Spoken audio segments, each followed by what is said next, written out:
The Danes love to have fun, and that's why I love to vacation here. Europe's oldest kingdom is an exuberant playground where reality mingles with fantasy and summer twilight seems to last forever. This time we'll make our home base in Copenhagen. We'll explore the cozy capital, then make day trips to the Viking town of Roskilde in the northern countryside. The people of Denmark know how to live well and they know how to play well. And there's nowhere they like to play more than right here at Tivoli.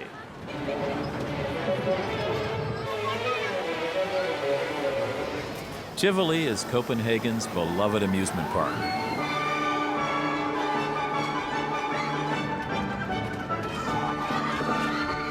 Today there are more rides, but the spirit of Tivoli has stayed the same for 150 years. This is an amusement park as only Danes can do it. It's an enchanted garden smack dab in the middle of the city. Like Denmark itself, Tivoli will captivate you. It'll make you forget last week's deadlines and that report for your boss. Americans often find it difficult to take a vacation.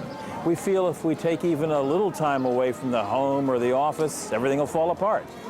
We could learn a lot from the Danes. The truth is, we're all more productive when we take time to have fun. This trip, we'll vacation Danish style. I'll show you the sights that can't be missed and ferret out Denmark's finest. So come along as we check it all out.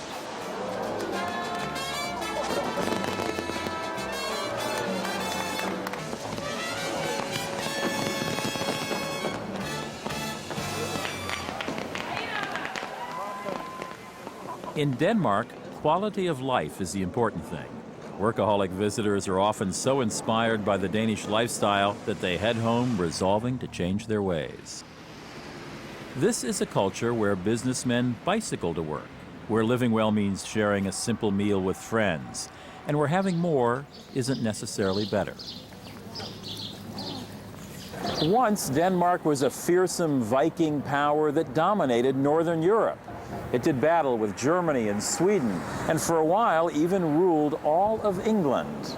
Today, Denmark is one of the most peaceful and progressive countries in the world.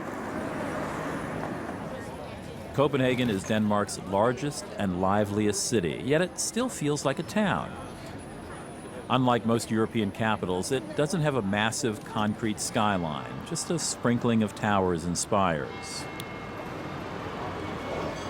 Copenhagen literally means merchant's harbor, but to visitors, it means charm. It's all narrow streets, old houses, and picturesque canals. This is Nyhavn, the quintessential Copenhagen neighborhood. The canal was carved out 300 years ago so traders could bring wares into the city. The yellow building on your left-hand side is the former orphanage for boys who joined the Navy. Later it became a Once mostly rowdy sailors called this home.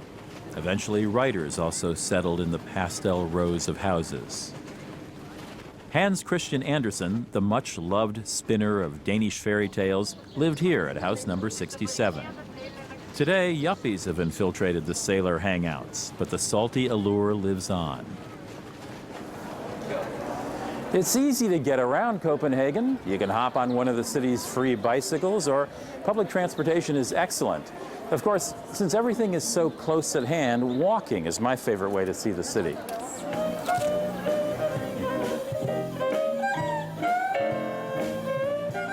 We're heading up Strøget, the pedestrian mall that runs from Nyhavn through the city's center.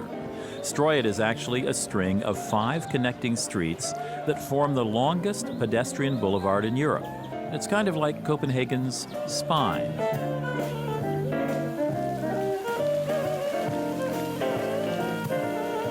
The name Strøget means stroll, but this isn't a walk in the park.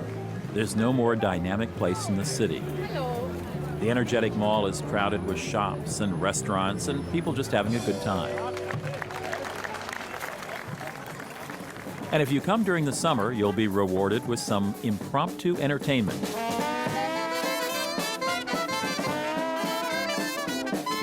For years, Copenhagen has been famous for its jazz festival. The celebrated festival takes place every July, drawing musicians from all over the world. Strøget leads into Town Hall Square, the hub of Copenhagen's commercial district. Here to greet us is a statue of Hans Christian Andersen, who penned such tales as The Ugly Duckling and The Little Mermaid. The town hall's architect had the right idea. When the building was completed in 1905, he predicted that the square would bring gaiety to everyday life and spontaneous pleasure to all.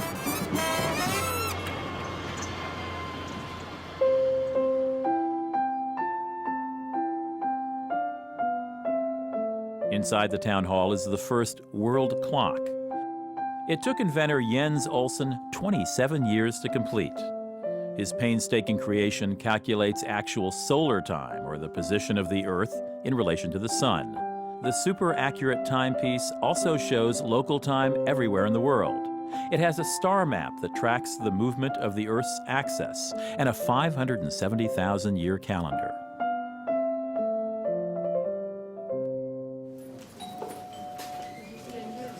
If you're up for lots of sightseeing, drop by the tourist office and buy a Copenhagen card.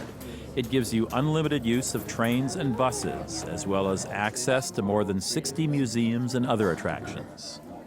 And it's good for, this one's good for 3 days. It's for bus and trains and nearly all the museums. The TV crew and I have just a few days in Copenhagen, but it's plenty of time to check out this fun-loving city's best sights, some cultural and some whimsical.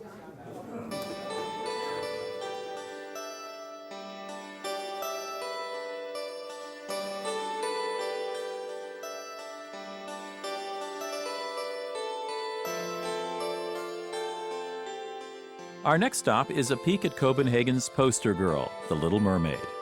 She's unquestionably the most popular person in town. This life-size bronze statue of Hans Christian Andersen's character was sculpted in 1913. And now, thanks to the recent Disney movie, she's inspired a whole new generation of fans.